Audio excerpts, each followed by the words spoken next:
All right, ladies and gentlemen, you are locked on Falcons. I'm your host, Aaron Freeman. And today we are talking about how the hiring of former Bears GM Ryan Pace may impact the Falcons' offseason moves, as well as their search for the next quarterback, and as well as how the combine could help Washington cornerback Trent McDuffie get on the Falcons' radar.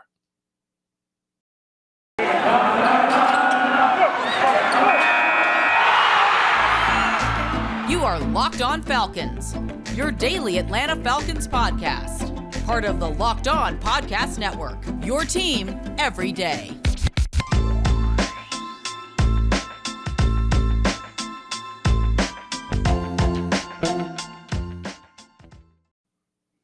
So, guys, you know me. I'm Aaron Freeman, been covering the Falcons for many years, formerly at FalcFans.com, RIP. Still going strong on Twitter at FalcFans, and of course, the host of this illustrious Locked On Falcons podcast, your daily Atlanta Falcons podcast, right here on the Locked On Podcast Network, your team every day. And I want to thank you guys for making Locked On Falcons your first listen each and every day. Of course, Locked On Falcons is free and available on a variety of podcast platforms, including Apple, Odyssey, Google, and Spotify. And of course, also free and available on YouTube. Make sure you subscribe to the Locked On Falcons YouTube channel. Give us a like when you do. And today's a good day to check out the show on the Locked On Falcons YouTube channel if you haven't already, because today we're going to be using some graphics. Going to have some graphics up for you when it comes to some combine measurables and some consensus draft boards or whatever the case may be. And if you're listening to the show right now, I'm not going to tell you to not listen, continue listening to the show, but, come back and give us a view or whatever, so I get, twice the patronage and my analytics go up. But if you want to get the visual component of the show instead of the audio, the dulcet tones of Aaron Freeman into your ear holes, then, get something for your eyeballs as well. So give Locked On Falcons YouTube channel a try today if you haven't already. So with that being said, let's get into, the first thing that we want to talk about today. And that is the Falcons hiring former Bears general manager Ryan Pace and what this potentially means. We don't know exactly what Ryan Pace's new role will be. All that was said is he's a senior personnel executive. So he now becomes the second ex-Bears general manager to be a part of the Falcons front office, as his predecessor in Chicago, Phil Emery, was hired by the Falcons after he was fired to be replaced by Ryan Pace back in 2015. In 2016, the Falcons have brought on several former fired general managers over the last 8 years, starting with Scott Pioli, Emery, Rustin Webster, and now Ryan Pace is probably another person that I forgot in that period of time. And Pace and Fontenot go way back to their days in New Orleans. I think worked for a dozen years before Pace left for Chicago. I think Pace was actually the director of pro personnel before Fontenot got his promotion towards the end of Pace's tenure there, and got a bigger part of the pie when Pace left for Chicago. And when you go back to at least the last couple of days where Pace was there in New Orleans, they weren't great at signing free agents. Those were the years where they were signing guys like Curtis Lofton and Jarvis Byrd and Keenan Lewis, and they couldn't fix their defense those years. And then, of course, Pace went to Chicago, where he helped kind of build that Bears defense. But it's interesting that the Falcons picked up Ryan Pace, because I think it was last week on a Q&A episode that we did, and a listener asked why Thomas Dimitroff didn't get a job, or whether I was surprised that Thomas Dimitroff got a job. And one of the things I said in that episode in response to that question was that you don't see too many retread general managers in the league today. And basically, if you're fired general manager, you basically get one shot to succeed. And, you're going to be stuck being some sort of mid-level personnel director, like what Ryan Pace is, like what Emery and Webster are now, because there's just not going to be that many jobs out there for you. So it's notable that, Ryan Pace is adding his name to that list of basically, once you get one shot as a general manager, and if you fail, then it's back to being, college scouting director or pro scouting director or whatever the case may be. So we'll see how that plays out for him. Obviously, if you're looking for deeper meaning to this hire, I don't think you should read too much into it. I'm seeing people saying like, oh, this now means the Falcons are going to go after Bears players this offseason. It's like the Falcons have already been going after Bears players last offseason. That made up the bulk of their offseason signings, given the coaching connections they had with 3 former Bears assistants on their coaching staff, and Dave Ragone, Charles London, and Ted Montesino. The fact that they went out and signed like a half dozen former Bears from the last couple of years, and James Vaughters, Barkevius Mingo, Jonathan Ballard, Cordero Patterson, Mike Davis, Matt Barkley over the last 12 months.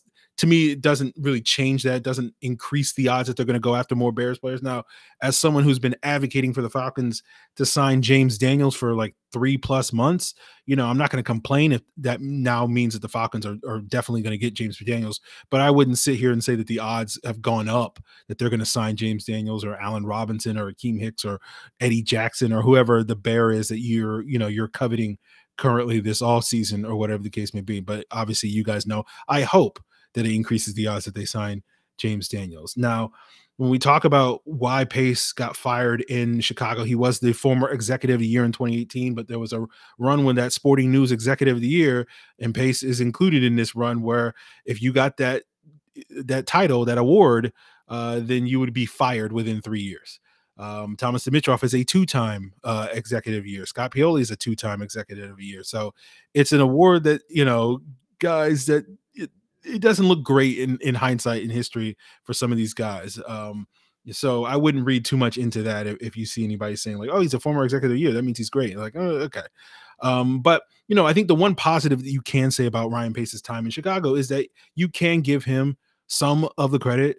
How much credit is debatable, but you can give him certainly a decent amount of credit for building up that Bears defense. When he got there, that defense was not very good.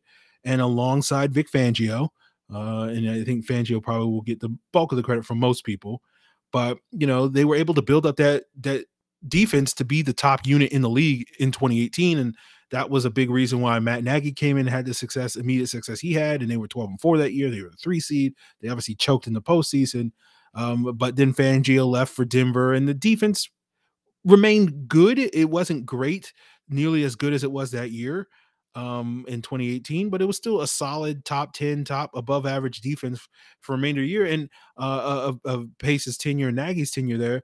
And a lot of that is owed to the players. A lot of that defense, that 2018 defense especially, was built on players that Ryan Pace brought in, whether they were free agents like Akeem Hicks, trades like Khalil Mack, players that they drafted like Eddie Jackson and Eddie Goldman and Roquan Smith and other players that they were able to pick up in the preceding years. So he does deserve credit for that. And if there's any reason I think to sort of celebrate this move, it's to look at that and say, hey, finally we have somebody in Atlanta that has experience building a good defense, and Ryan Pace can help contribute that over the next couple of years as the Falcons hope to build something comparable to that. Obviously, the thing that Ryan Pace is most infamous for is how he botched the quarterback in Chicago. And he came in, Jay Cutler was the guy, John Fox was the head coach, and his job was to get the quarterback decision right, and he didn't get it right with Mitch Trubisky. Remains to be seen if he gets it right with Justin Fields, but he's not retroactively going to get credit if Justin Fields goes on to be successful in Chicago. It's going to be the new general manager, it's going to be the new head coach that get the credit for successfully developing Justin Fields, not Ryan Pace or Matt Nagy retroactively. So it goes back to that 2017 draft where they traded up for Mitchell Trubisky at that number 2 spot and passed on guys like Patrick Mahomes and Deshaun Watson that were also at the top of that class.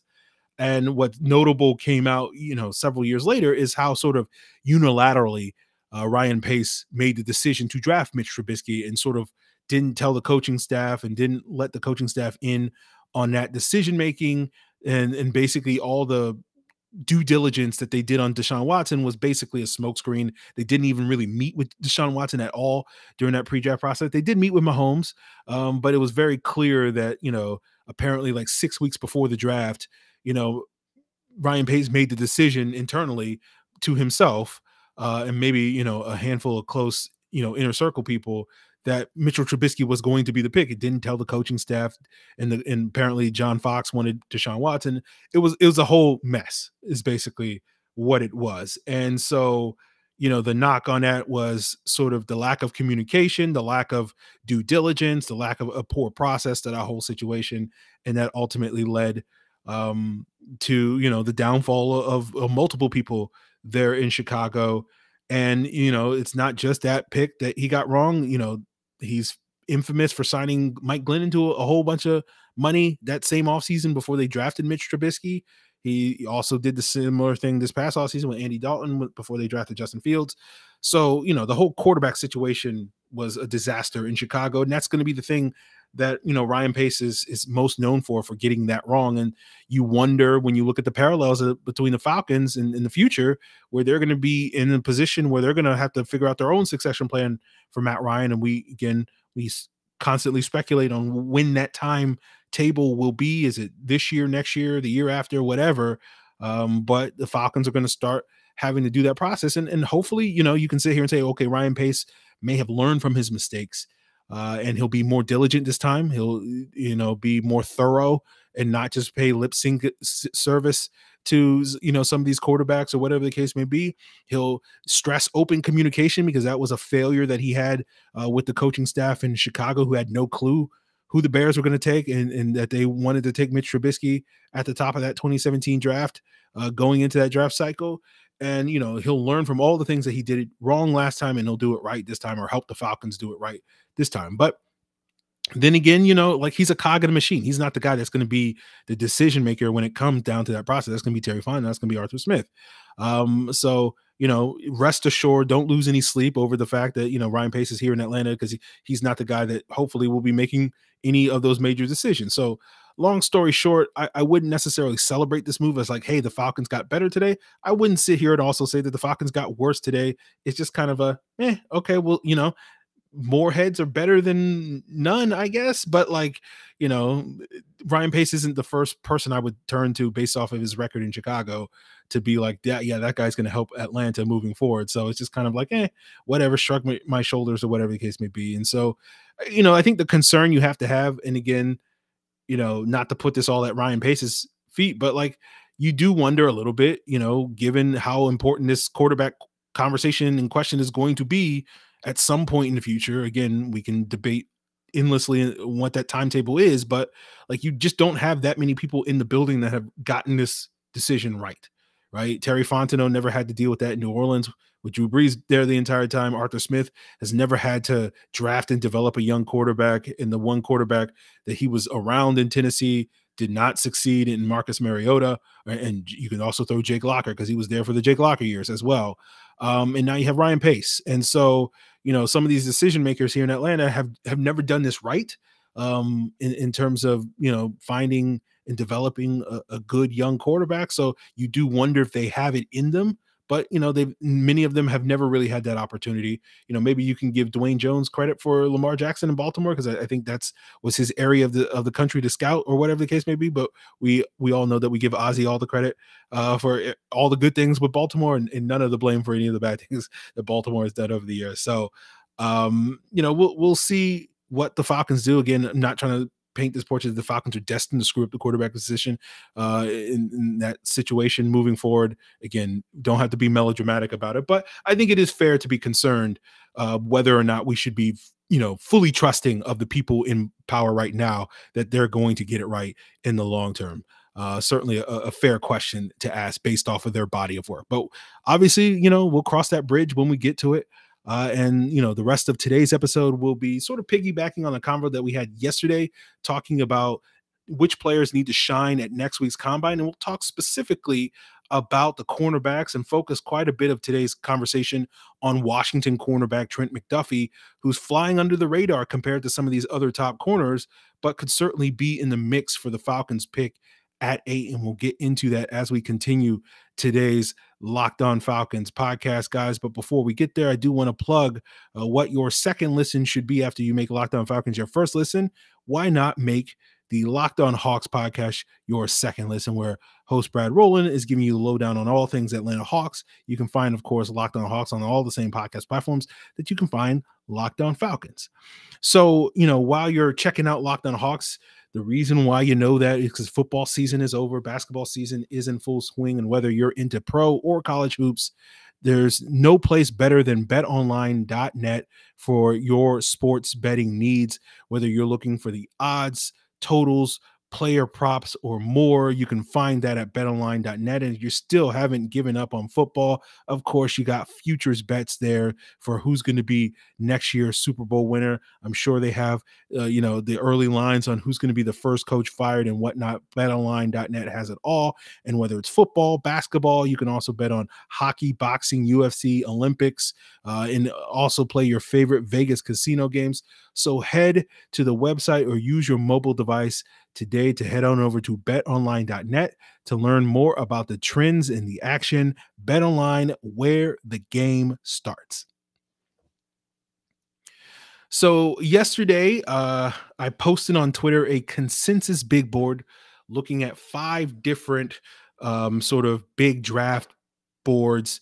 I looked at Dane Brugler of the Athletics top 100, Daniel Jeremiah from NFL Network's top 50, Todd McShay and Scouting / ESPN Insider's top 150, Pro Football Focus's top 150, and Lance Zierlein, who writes up all the profiles that you see at NFL.com's top 150 as well. And I averaged all their player rankings, and it was over 200 guys on those 5 boards, and weighed them heavily towards the guys that were in the top 10 or top 32 on those respective boards. And now if you're checking us out on YouTube, you can see sort of the top 20 on that group. And you can find the top 32 on my Twitter feed at FalcFans and whatnot. And what's notable when you look at this board is you see this sort of clump of corners and you see this clump of edges, right? And you see Ahmad Sauce Gardner from Cincinnati, Derek Stingley from LSU, Trent McDuffie from Washington, all stacked at 6, 7, and 8. And then you go scroll down and you see a bunch of edges with David Ojabo from Michigan, George Karlaftis from Purdue, Jermaine Johnson from Florida State, and Travon Walker from Georgia at 16, 17, 18, and 19. And this gets back to the conversation we had yesterday with Adam Holloway talking about, the value of the combine and, how, guys that have good workouts can create some separation within teams' draft boards, and the more athletic guys get bumps there, and so it sort of can help break up these clumps, while the less athletic guys can tend to stay where they are. And I think to a lot of people looking at this consensus board, they may be surprised to see Trent McDuffie so high. They may be surprised to see a guy like George Karlaftis pretty low. And, talking about Karlaftis, I'm a big fan of George Karlaftis, but, I've heard for over a month now that NFL teams are not as high on him. And you kind of see this going back in recent drafts where the type of defensive end that George Karlaftis is not a guy that typically gets valued as highly by NFL teams in the draft as others. And you go back to the type of end that George Karlaftis is more of like that bigger 5-tech base defensive end that wins with power rather than bend and whatever the case may be. And AJ Epinesa is a good comparison for a guy that, was going into that process 2 years ago in that 2020 draft. A lot of people were talking about him as a potential top 10 pick. And then, NFL teams never really saw him as anything more than a 2nd-round talent. And it wasn't until after the combine when he didn't test well where, the media and the rest of the world seemed to be more open to this idea that, AJ Epinesa is not going to be a top 10 or top 15 pick.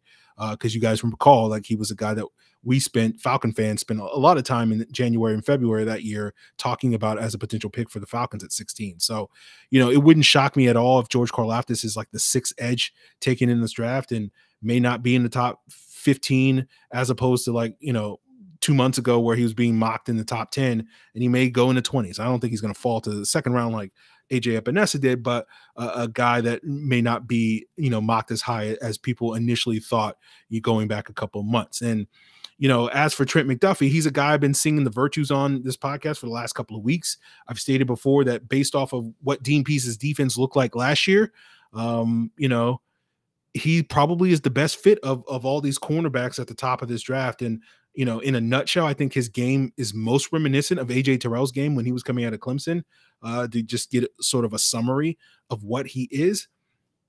And, Ahmad Gardner and Derek Stingley are the guys that get the most buzz and have been consistent, or Stingley certainly has been consistently mocked in the top 5, top 10 throughout this process. And Gardner is kind of a late riser, But, I've been saying since December that he was probably going to be a top 10 pick because we've seen other guys like him that, in January and February were being mocked as late first round picks, like a JC Horn, like a CJ Henderson in the last 2 years, ultimately turned into top 10 players. And, Stingley and Gardner really check the boxes that NFL teams look for, but McDuffie doesn't quite from a size, speed standpoint. But I still think he has a chance to go into the top 10. And I think, the combine is going to sort of confirm what a lot of people think about guys like Gardner and Stingley as potential top 10 corners, but it could really help a guy like McDuffie solidify his status. And we'll go through sort of what are the areas where he needs to test in order to solidify his spot and potentially put himself on the Falcons' radar if he can hit certain benchmarks and certain key metrics at the combine next week. And we'll get into that as we continue today's Locked On Falcons. But before we get there, guys, I do also want to plug the Locked On NFL podcast, which you can find, of course, on YouTube. And if you want to get the lowdown on all the things going on elsewhere in the league outside of Atlanta, of course, you can find that by subscribing to the Locked On NFL YouTube page or subscribing to Locked On NFL on your preferred podcast platform. So we're almost 2 months over, we're 2 months are almost up in the new year. And that usually means that people have started to give it up on their New Year's resolutions at this point in time. And if yours was to eat healthy and you've already given up, you can get a fresh start in the month of March as we get there, and you can reinvigorate your New Year's resolution by making Built Bar part of your plan. Built Bar is the protein bar that tastes just like a candy bar, even better than candy bar, because Built Bars not only taste good, they're good for you because they're low in sugar, low in calories, low in carbs, high in protein, high in fiber, and you can choose from a variety of flavors. I know when I've tried diets in the past, I've always struggled with, not having that variety in my meals. And with Built Bars, you can find variety with limited time flavors like strawberry, white chocolate cookies and cream, the ruby chocolate. You can get tried and trues like coconut almond, peanut butter brownie, cookies and cream, and salted caramel, and so much more. All you got to do is go to built.com and use the promo code LOCK15 and you'll get 15% off your order. That's LOCK15 for 15% off at built.com. So, guys, I did more research. We got more graphics coming up, and I went back and looked at every first-round corner taken in the last 12 drafts, going all the way back to the 2010 draft. I looked at their combine heights, their combine weights, their arm length, and their 40 times. And here's what I found. And at the top of the graphic, you can find a little table that lists, their averages in height, weight, arm length, and 40 time. And then that's in the first column. The second column is one standard deviation above the average in those four categories. The third column is one standard deviation below the average. And then the fourth column is the averages for all the cornerbacks that were taken in the top 10. So it was about 13 of those guys. And as you can guess, the top 10 cornerbacks tended to be, bigger, longer, faster than your average first round corner. That's why they get valued a little bit higher in the draft. And, another thing that I also noticed was that the top 10 corners tended to hit those, above average, those one standard deviation above average metrics a lot more frequently. About 77% of the 13 top 10 picks over the last 12 drafts checked at least one of those boxes, whether it was height or weight or arm length or 40 time, hit one of those benchmarks or better in that regard. And you compare that to the rest of the first round, instead of 77% of those guys like it was in the top 10, it was only 33%, right? So more than double the rate. And then when you looked at the below average, the standard deviation below benchmarks, only about 23% of those top 10 picks were, measured in below what those benchmarks were. But the rest of the first round, again, was almost double that rate with 47%. So when I look at the top three corners, it seems, necessary that their measurables could go a long way to determining their status. And so if you're looking at the rest of the graphic, I listed some of the top 10 corners that didn't meet those thresholds, that standard deviation below, and only a handful of guys like Denzel Ward and Morris Claiborne were a little light. Morris Claiborne and Joe Hayden were a little slow in the 40 time, but the guys that exceeded those thresholds, again, you see a lot of guys. Jalen Ramsey's name pops up, Patrick Surtain the second, Jeff Okudah, Justin Gilbert, CJ Henderson, among other guys that pop up a number of times, hitting some of those, high-end benchmarks where, you're looking for a 6'1", 204-pound corner that is one standard deviation above, measures in with arm length almost 33 inches at 32 3/4, 40 time of 4.36. The below average guys is someone who's 5'10 and 5/8, 188 pounds, 30.75 arm length, and 4.49 40 time. And for those of you listening and don't have the graphics in front of you, the average for all first round picks is the height is a little bit below 6 feet with 5'11 and 7/8 inch.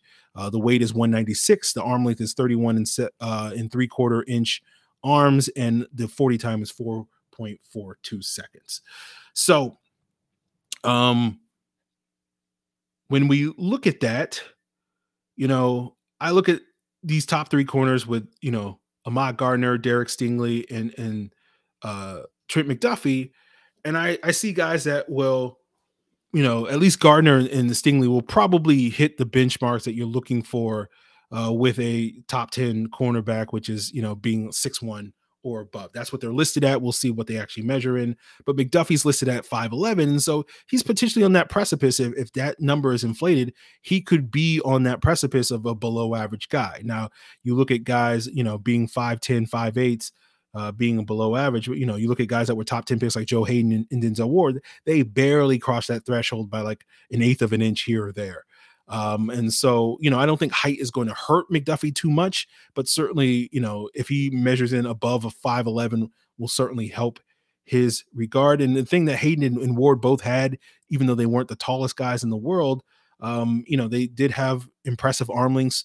Ward was 31 and 0.25 inches in arm length. Hayden was 32 and 3/4 inches arms. So they had relatively long arms. And so I think, McDuffie really does need to have those longer arms and hit like at least 31 inches to really help his case in the draft. I don't think that's going to be a concern in terms of arm length when it comes to guys like Gardner and Stingley. I don't have any questions about their arm length, but that may be a box that McDuffie may struggle to check. So we'll see how he measures up there. But I think speed can be where McDuffie can really make up for it and really, differentiate himself from the other two big corners in this draft, where I think he has a chance to outclass those guys. I know he did run track in high school. He ran a 10.8 as best I can tell in terms of his personal record in 100 meters. I don't know how well that translates to the 40 or whatever the case may be. But, at least theoretically, I think it means that he shouldn't, it shouldn't be crazy to think he could run in the 4.3s. And so to sort of be that high end player, that one standard deviation above, getting a 4.36 or faster would showcase that great speed. So if he runs in the low 4.3s, that will certainly help his stock to solidify potentially him as a top 10 pick. So I think basically if McDuffie can run in the 4.3s, have, arm length at least 31 inches, he certainly should be in the conversation to be, for a pick for the Falcons at 8. Again, whether he's going to get the same amount of love that Gardner and Stingley are going to get elsewhere on various boards or whatever the case may be remains to be seen. But as we know, despite, those guys being consistently ranked ahead of McDuffie on consensus boards, that's not how NFL teams build their board. Every NFL teams stack their board towards their scheme and whatnot. And as I've said several times on the podcast, I'm not as convinced as others are that the Falcons are going to be a press man heavy scheme that you would want if you were to draft someone like a Sauce Gardner or Derek Stingley. Because you look at Gardner, 80% of his snaps this past year, according to PFF, were in press coverage. And, NFL teams don't play that much amount of press. As far as I know, I think the NFL average, I saw a stat from 2019 that the NFL average about half of the man coverage snaps are in press. So if the Falcons played an average rate of press coverage last year, based off of them playing about, 35% man coverage last year, that means they play about 15% of their snaps in press coverage. And if you're drafting a guy like Sauce Gardner, you you got to consistently uptick that. Like, he's not going to flourish in that type of scheme if he's only playing 15% of his snaps in press coverage compared to what he did in college. And Stingley was right behind him in terms of how much press coverage he played, particularly in 2019 when he had his best season in that breakout freshman season. And so when I look at the top of the draft, I don't really see Gardner on the Falcons' radar, because right now I kind of think he's probably going to wind up being a New York Giant. They'll take him either at that 5th or 7th spot. They're going to probably need a cornerback after they trade James Bradbury, which is expected to happen this offseason. And again, this is why I sit here and I say, don't put too much stock in these pre-free agency mock drafts, because, the Giants' need at cornerback is going to change if they wind up dealing James Bradbury in the next couple of weeks. And I think Gardner is a perfect fit in that scheme now that Wink Martindale is there. And no, I'm not one of these people that thinks that Wink Martindale and Dean Pease are interchangeable just because they were both on that same staff in Baltimore. Wink Martindale and Dean Pease's schemes are very different. Wink Martindale would absolutely embrace having a big-time press man corner like Sauce Gardner, and there's not a lot of evidence that says that Dean Pease's scheme would embrace that in the same ways. And, I think with Stingley going to the combine, I think the issues he's going to have to deal with is not really physical. I think he'll be fine. I heard on the Athletic podcast, I think it was the other day, where Lance Zierlein talked about how he probably was not going to test because of his injury stuff. But I think the injuries, the medicals, and the interview are going to be really critical to Stingley. It's more so than the physical stuff. So even if he doesn't work out, that's really what he's there to do, to answer questions there, because he's had back-to-back injury-marred seasons. And so the medicals are going to be really critical. And all the talk of, I think, him sliding down boards is related somewhat to that medical stuff, but you're also hearing whispers that there may be some character concerns.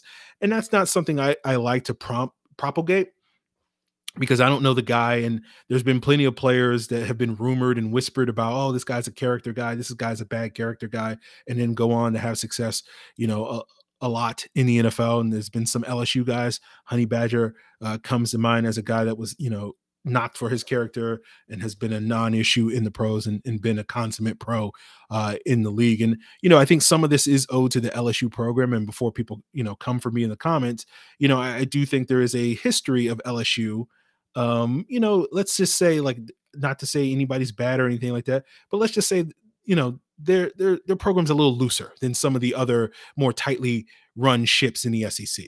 Right. When it comes to, like, we've heard many times where certain guys, it just seems like this stigma gets attached to LSU players a lot more. And again, it's not to sit here and say that this stigma is fair to LSU players, and it's not to even say that LSU players are especially bad at this stuff. Right. They're doing stuff differently than what other schools around the SEC are doing. Let's just say that, the other schools are keeping a tighter lid on what those players are doing. And certainly LSU is not on the level of, say, Urban Meyer and the Florida teams from, a decade ago.